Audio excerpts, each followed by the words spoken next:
Setelah saya bayarin tuh anak yatim, saya bilang, ya sudah dek, nanti kamu nggak usah bayaran lagi, kakak yang bayarin.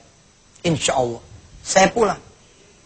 Saya pulang waktu itu saya sudah berubah jadi tukang fotokopi.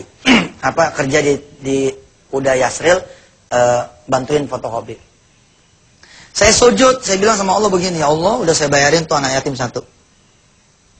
Dan kau tahu, saya mau ditagih nih bulan depan. Katanya sih kalau saya nggak bayar, saya dipenjarain. Sekarang tinggal engkau deh. Kalau tuh anak yatim mau saya bayarin lagi bulan depan, tolong supaya saya bisa bayar bulan depan. Tapi kalau sampai saya nggak bisa bayar, saya dipenjarain, berarti tuh anak yatim nggak kebayar. Silakan kau pilih ya Allah. Yang mana nih? Iya, saya mau begitu doanya. Kemudian saya bangun, saya lipat sejadah, kerja aja lagi udah, biasa aja lagi. Dapat nih, kira-kira sebulan, alhamdulillah ibu, ada kebesaran Allah. Ada waktu buat saya sebulan lagi. Sesuai dengan janji saya bahwa sebulan lagi kalau misalkan lolos saya bayarin. Kemudian saya sujud lagi, saya bilang ya Allah mau saya tambahin nih yatimnya satu nih, barangkali ini kekuatannya kurang. Saya datang lagi tuh ke sekolah. Ya maaf nih kita ceritain nih. Saya datang ke sekolah, saya bilang sama kepala sekolah, saya nyari anak yatim lagi satu. Rupanya kemarin kagak mempan nih satu mah. Udah 2 kali. Seukuran kantong saya saat itu, kantong saya kan saat itu 7.000 sehari. 5.000 sehari, 10.000 sehari.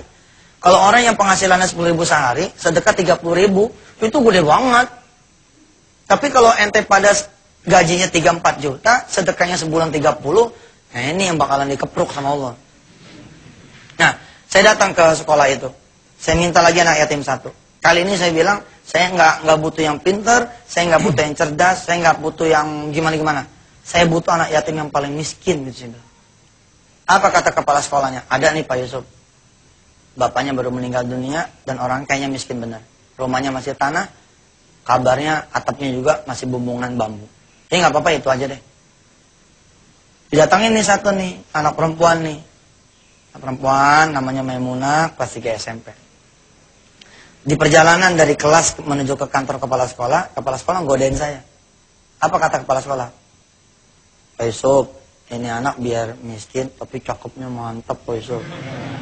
Masya Allah dah, mendingan jadiin bini aja. Saya ngomel tuh sama kepala sekolah. Ngomong jangan sembarangan. Nanti dikata kita ngetek-ngetek anak orang buat jadi bini lagi. Enggak, saya mah lagi butuh pertolongan Allah. Saya butuh pertolongan Allah. Umumnya tema-tema maulid langsung bernuansa, mari kita teladani akhlak Nabi SAW. Padahal saudaraku rahimakumullah, bagaimana mungkin kita mengharapkan masyarakat serta-merta bisa meneladani akhlak Nabi SAW bila mana fondasinya belum ada. Akhlak itu merupakan buah dari akidah. Kalau akidahnya sendiri belum tertanam kokoh di dalam jiwa, di dalam hati, bagaimana mungkin akan lahir sebuah akhlak yang kokoh, akhlak yang matin, akhlak yang betul-betul tidak tergoyahkan. Saudaraku rahimakumullah, bila kita memaksakan pembentukan akhlak pada diri manusia-manusia tanpa fondasi akidah la ilaha illallah, maka ibaratnya kita hanya akan menghasilkan para artis, para seniman yang tampil begitu santun, tetapi kesantunan yang tidak memiliki dasar yang kuat. Datang nih anaknya nih, begitu datang saya lihat, subhanallah emang bener cakep juga. Masya Allah, ya dah, mudah-mudahan dah. Saya kasih tau sama dia, Dek, nanti bulan depan kakak yang bayar ya. Bilangin sama emak, kakak yang bayar. Di kemudian hari, malah anak itulah yang kemudian dihadiahkan sama Allah jadi istri saya.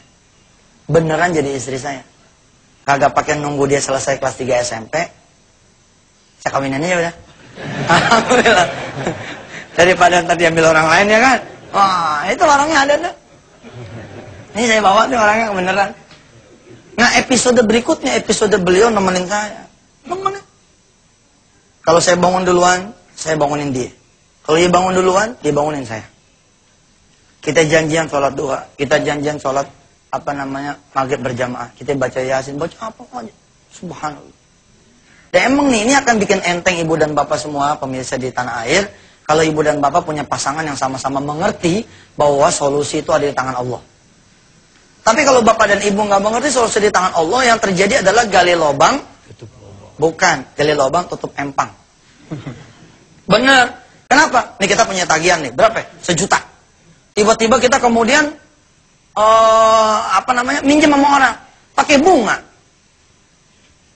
Minjem 1 juta, dapatnya 800. dipotong sama dia 200. Nah kita ngembaliinnya tiap bulan 200. Coba, nggak kelar-kelar. Udah, pokoknya tabahin aja. Mau diomelin kayak gimana, terima. Mau dipenjarain kayak gimana, terima. Emang udah nasib, kita nggak bayar, udah payah. Pernah dengar nggak istilah pasang badan? Pasang badan udah. Sebab tidak menyelesaikan masalah kita minjam sama rentenir, kita minjam lagi. Enggak masalah. Saya belajar banyak tuh begitu. Yang benar kita pasang badan aja udah. Udah apa, saya emang insya Allah kalau kita datang dengan ketulusan niat, kita datang dengan nawaitu yang bersih karena Allah, kita bakalan bayar. Enggak juga terjadi itu. Kenapa kita ditangkap, dipenjarain? Karena kita lari, Pak. Kalau kita lari kan mau di Uber. Filosofi ombak nih. Ada ombak nih. Kita lari, kena juga nih. Sang, gitu.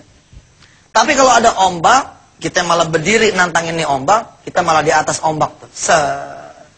Begitu ombak nih kita tunggangin nih ombak. Begitu. Bantulah pemirsa yang pada punya piutang, bantu orang yang punya utang itu.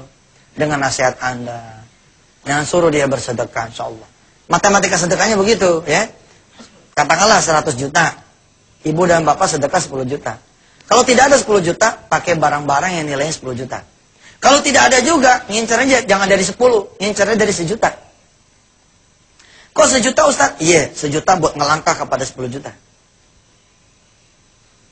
Ingat, begitu dapat 10 juta, kita sedekahin lagi, supaya dapat yang 100. Kalau nggak ada yang 1 juta gimana? 100 ribu. 100 ribu ini bukan langsung ngetek ke 100 juta, tapi 100 ribu buat ke 10 juta. Tapi ingat, buat ke 1 juta. Kalau 1 juta dapat, ingat, sedekahin lagi. Kita masih main game nih, masih main catur. Langkahnya baru 1 langkah. Sedekahin, dapat 1 juta. Begitu 1 juta kita sedekahin, dapat 10 juta. 10 juta kita sedekahin, dapat 100 juta. Selesai. Nah perjalanan dari 100 ribu ke 1 juta, dari 1 juta ke 10 juta, 10 juta ke 100 juta emang mengharu biru, Pak. Ini bukan perjalanan yang ringan. Tapi kalau kita bersama Allah, Allah senantiasa akan kasih kita kemudahan. Wa may yattaqillah yaj'al lahu makhraja wa yarzuqhu min haitsu la yahtasib. Kita sempurnain hari Rabu besok dengan matematika sedekah jilid 2 di urusannya utang. Belum kelar nih. Habis ini gue diomelin sama yang pada punya utang nih. Ente ngajarin orang kagak bayar utang ya, tuh kan gue disalahin. Makanya gue bilang tunggu besok Rabu. Rabu besok kita terusin. Pemirsa pantang TPU terus. Insyaallah mudah-mudahan besok Allah kasih kita umur panjang. Amin. Ya, sehat, kita bisa ketemu lagi. Insyaallah. Subhanaka la ilma lana illa ma 'allamtana innaka antal alimul hakim.